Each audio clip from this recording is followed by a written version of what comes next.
maju ke depan memimpin kita pujian dan doa.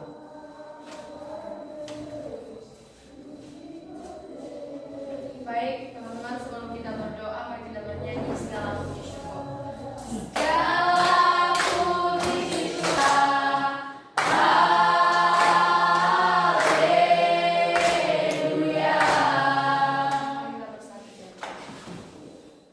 Segala hormat kemuliaan hanya bagi nama Tuhan. Pada pagi hari ini kami kembali mengucap syukur di mana Tuhan telah menolong menyertai kami.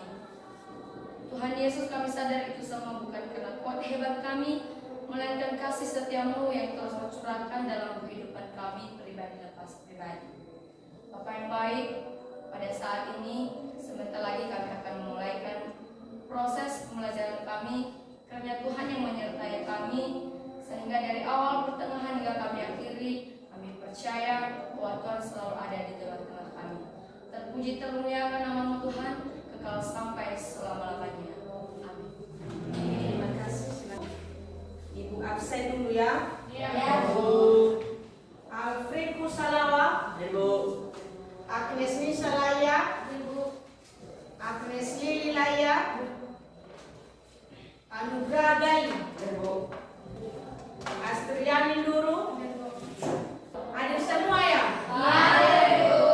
Terima kasih. Jadi, Ibu mengingatkan materi pada minggu yang lalu bahwa itu kalau masih ingat anak-anak kami mata pelajaran minggu yang lalu itu materinya tentang apa?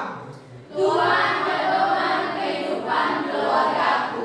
Pada hari ini materi kita selanjutnya yaitu tentang peran Allah dalam kehidupan keluarga. Jadi dalam peran Allah dalam kehidupan keluarga itu ada tujuan pembelajarannya, yaitu melalui bagaimana memahami dan mengerti dalam bentuk-bentuk dan juga fungsi-fungsi dalam peran dalam keluarga ini. Peran Allah dalam keluarga ini, di mana keluarga Kristen itu menjadikan pedoman dalam keluarga Kristen itu harus terlibat bagaimana Allah bisa berperan. Melalui apa Allah bisa berperan dalam keluarga Kristen? Melalui yang pertama dulu adalah melalui firman Tuhan. Dan dengan firman Tuhan itu bisa kita landaskan dalam keluarga kita. Di dalam keluarga itu ada yang dinamakan keluarga besar dan ada juga yang dinamakan keluarga kecil. Kalau keluarga besar itu tergolong dalam ada keluarga kakek nenek. Kalau keluarga kecil itu adalah ayah, ibu dan anak. Jadi bagaimana cara Allah menjadi peran Allah dalam kehidupan keluarga itu? Tentu ada hal-hal yang perlu dipahami.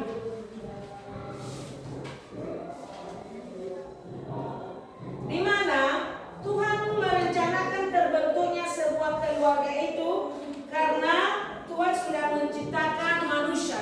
Yang pertama Tuhan menciptakan manusia itu adalah Adam. Ketika Tuhan sudah menciptakan Adam, lalu Dia menciptakan seorang perempuan yang bernama Hawa.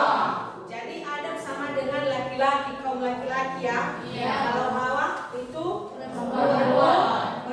Jadi dari kedua jenis kelamin ini mereka lah terbentuk yang namanya keluarga. Di situ sudah berperan Allah di situ atau tidak?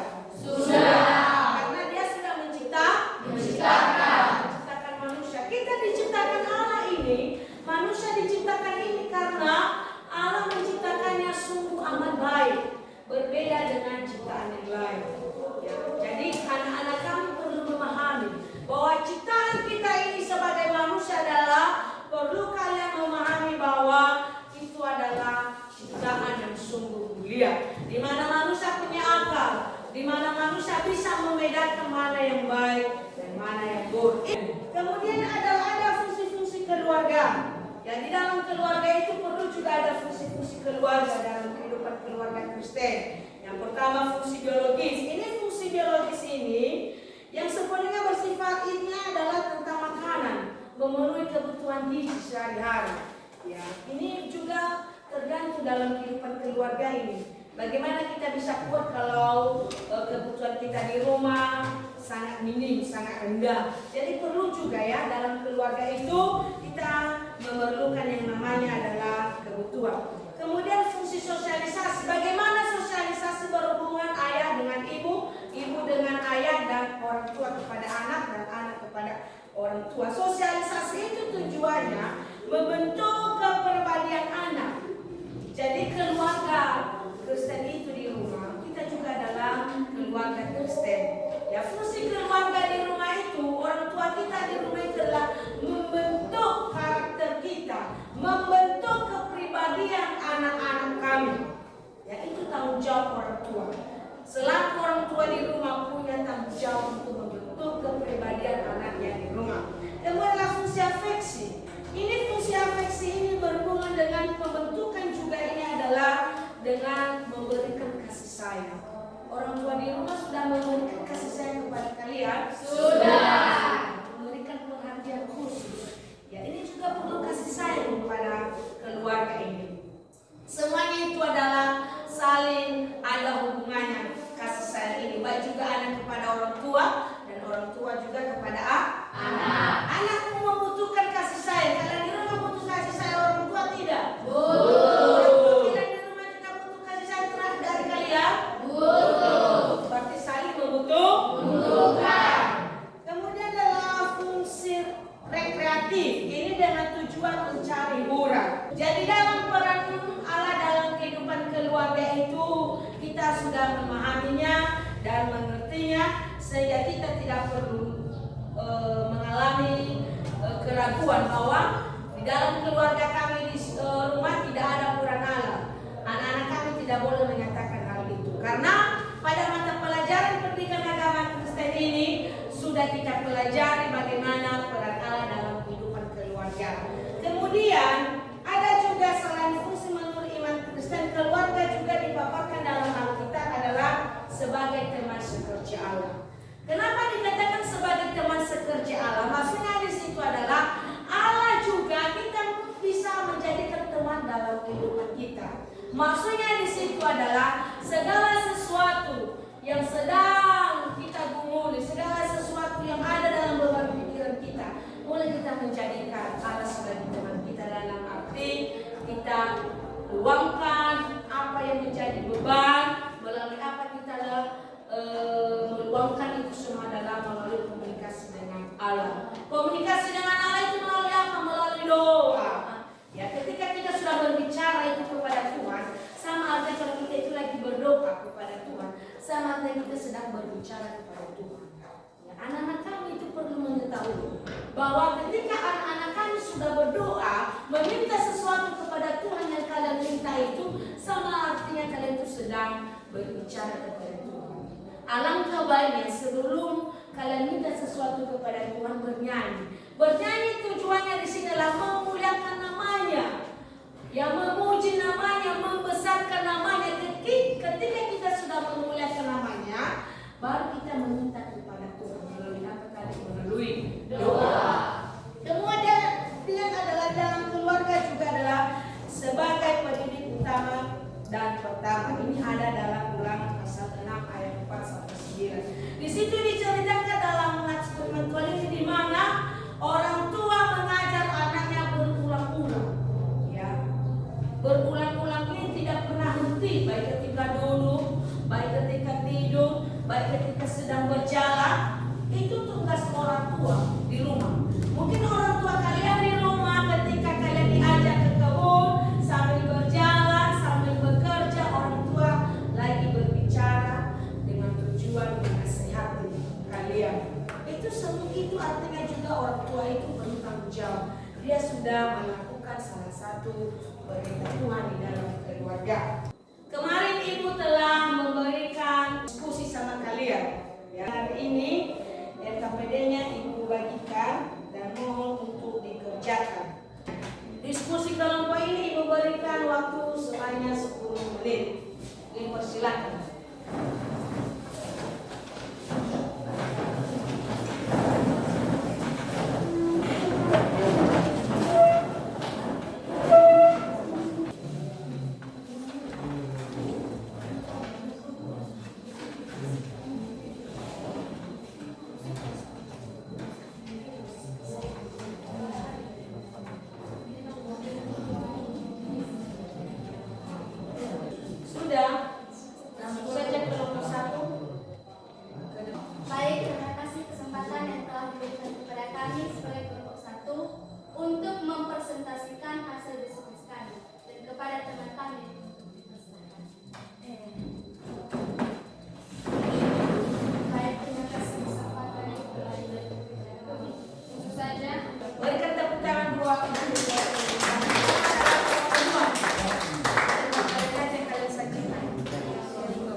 kesempatan yang telah diberikan kepada kami oleh kedua orang tua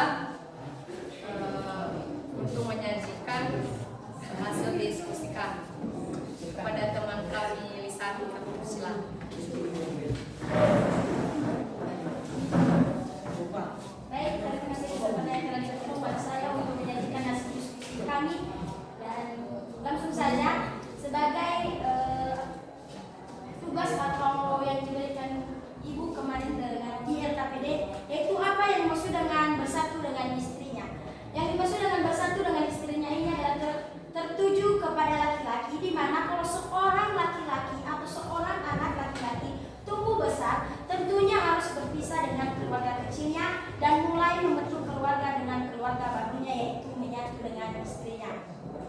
Jadi kadang-kadang juga laki-laki zaman sekarang tidak bersatu dengan istrinya, disebabkan oleh yang pertama perselingkuhan atau disebabkan oleh faktor monogami dan anogami. Mungkin teman-teman bertanya apa yang dimaksud dengan panogami dan anogami. Yang dimaksud dengan panogami itu adalah laki-laki yang mempunyai istri lebih dari satu. Contohnya 2 sampai 5 orang dan seterusnya. Yang dimaksud dengan anogami ini adalah istri atau cewek atau perempuan yang suaminya lebih dari satu.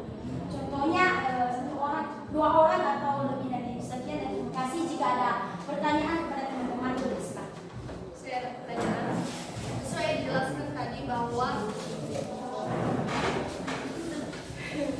sesuai yang telah saya dijelaskan tadi bahwa suami bersatu dengan istrinya.